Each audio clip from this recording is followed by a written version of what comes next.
was driving away from the farm, headed in the same general direction as I was. For all I knew, it was Barry, caught in the consequences of leaping before looking.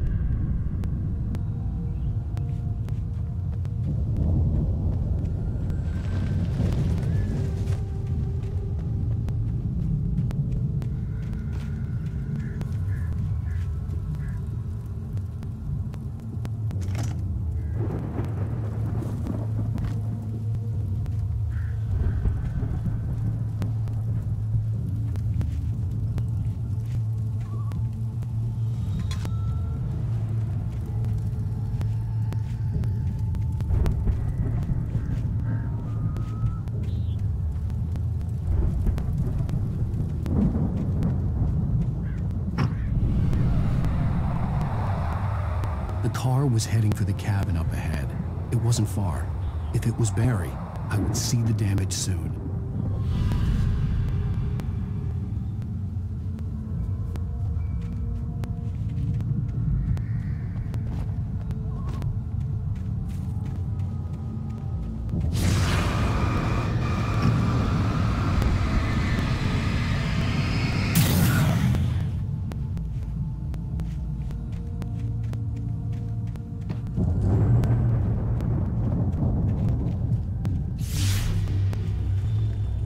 I'm trying to deliver each page to the right time and place.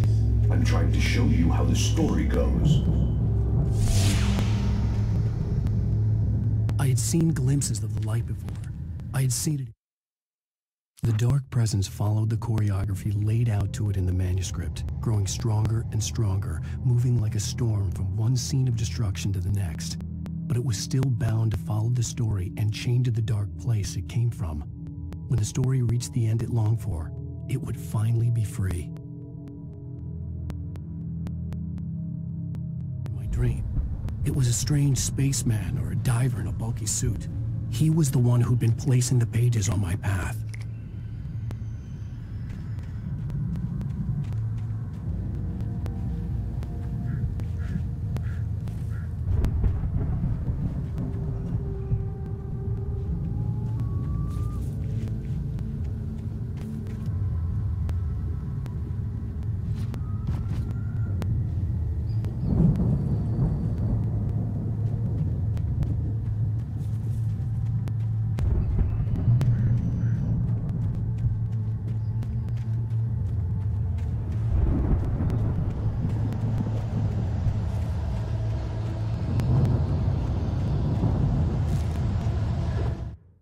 The storm raged on as the Anderson brothers walked unsteadily away from the clinic with the other patients in tow, knowing that this time they wouldn't return. The darkness around them seethed with horrors, but Tor and Odin were unafraid. Their eyes glinted with guile. They knew every secret path, and there was blood on their hands. They had fought these shades before.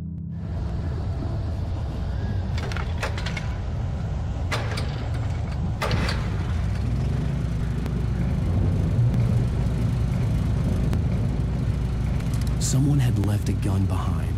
Now I had a fighting chance of reaching the farm.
I could see the car, but there was no sight of the driver. Hello? Anybody here? Barry! No! Danny, you're not! Please! What are you? No! Don't! I'm sorry!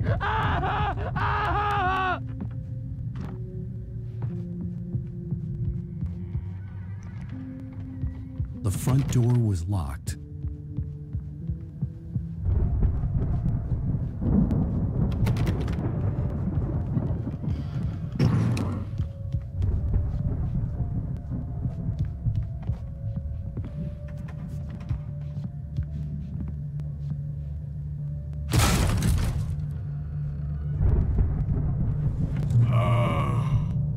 I know you. You were in jail the other day. I went to the farm again for the moonshine, you know? It makes you see. They're not gonna miss it. They're in the loony bin. My buddy, Danny, I lost him. Something's gone wrong with him. It's not him. Like a real bad follow-up to a real good movie.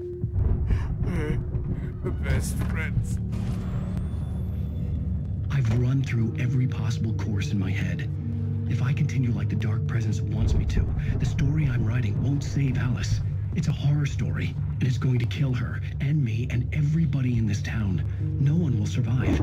Darkness will consume everything. This is what it's wanted all along. It will be free, unstoppable. It used Alice to get to me, dangled her in front of me to keep me going. It was never going to release her. I'm going to change this. I'll escape. I've written myself into the story. I'm now the protagonist. This feels like a terrible risk, but it's the only way to save Alice.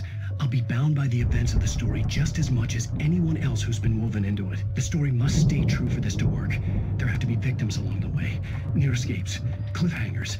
In a horror story, it can't be certain that the hero will succeed or even survive. He almost has to die. I'll write my own escape into the story next. I need help. Zane's going to be the one who'll help me.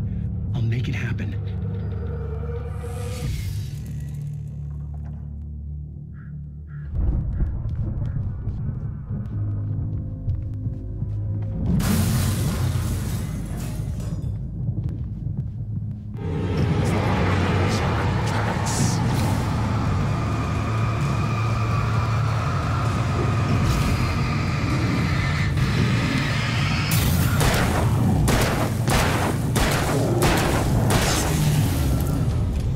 Let me guess.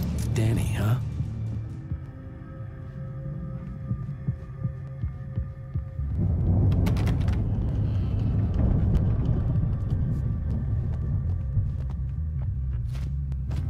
The farm was still a good distance away. I'd need a car to get there fast.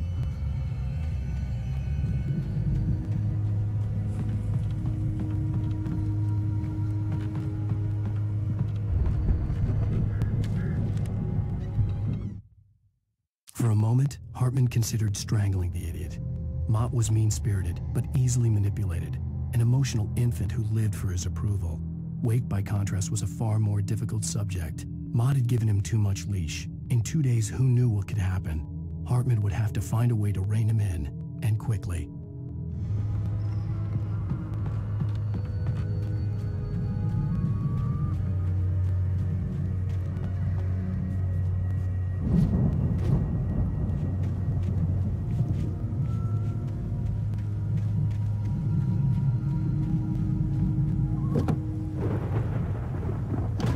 Barry wasn't up here, he was probably in trouble down at the farm.